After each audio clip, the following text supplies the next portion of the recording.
আসসালামু আলাইকুম। গরুর খামার করে রাতারাতি কোটিপতি হওয়ার স্বপ্ন আমরা সবাই দেখি, কিন্তু বাস্তব চিত্রটা একটু ভিন্ন। কেউ একটি গরু দিয়ে শুরু করে আজ ১০০টি গরুর মালিক হয়ে গেছে। আবার কেউ বিশাল পুঁজি নিয়ে নেমেও কয়েক মাসেই লসকে খামার বন্ধ করে দিয়েছে। কেন এই পার্থক্য? আজকের এই ভিডিওতে আমরা জানাবো একটি গরু থেকে খামার বড় করার সেই গোপন রহস্য এবং কেন খামারে লস হয় তার বাস্তব হিসাব। ভিডিওটি শেষ পর্যন্ত দেখলে আপনি খামারের ব্যবসার আসল সূত্রটি বুঝতে পারবেন। তো প্রথমে জেনে নিই খামারে লস হয় কেন। লস হওয়ার এক নম্বর কারণ হলো অধিক দামে গরু কেনা।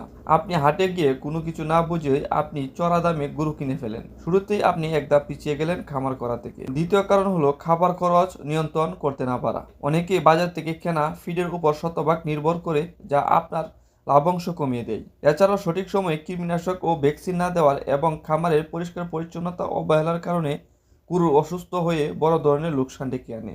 এবার আসি আসল জাদুতে। একটি গরু থেকে ১০০টি গরু, একটি গরু থেকে ৫টি, ১০টি, ১৫টি, ২০টি গরু, মোটামুটি একটি বড় আকারে খামার কিভাবে তৈরি করা যায়। তার প্রথম কাজটি হচ্ছে ধৈর্য। ধৈর্য এবং চক্রবৃদ্ধি লাভ। বড় খামারিরা একেবারে ২০টি ৩০টি গরুর মালিক হয়নি, কেননা তারা প্রথমে ভালো জাতের একটি বা দুটি বকনা বাছুর দিয়ে শুরু করেন। গরুটি সঠিক প্রজনন ঘটিয়ে প্রতি বছর একটি করে বাছুর পাওয়া সম্ভব হয়। এই বাছুরগুলো বিক্রি না করে নিজের খামারে বড় করুন। ৩ থেকে ৪ বছরের মধ্যে আপনার খামারে বংশবৃদ্ধি শুরু হবে। পাশাপাশি লাভের টাকা দিয়ে প্রতি বছরে নতুন একটি করে উন্নত জাতের বাছুর কিনুন। মনে রাখবেন, সরাসরি মাংসের গরুর চেয়ে ব্রিডিং বা প্রজনন খামারের ঝুঁকি কম এবং ধীরে ধীরে বড় হওয়ার সুযোগ বেশি থাকে। এই পদ্ধতিতে ৫ থেকে ৭ বছরে আপনি একটি মাঝারি বা বড় আকারের খামারের মালিক হতে পারেন। খামারে লাভ বাড়াতে হলে আপনাকে নিজস্ব ঘাস চাষ করতে হবে। দানাদার খাবারের উপর নির্ভরতা কমিয়ে ৫০ থেকে ৬০% ঘাস ও খড় খাওয়ালে খরচ অর্ধেক হয়ে যাবে।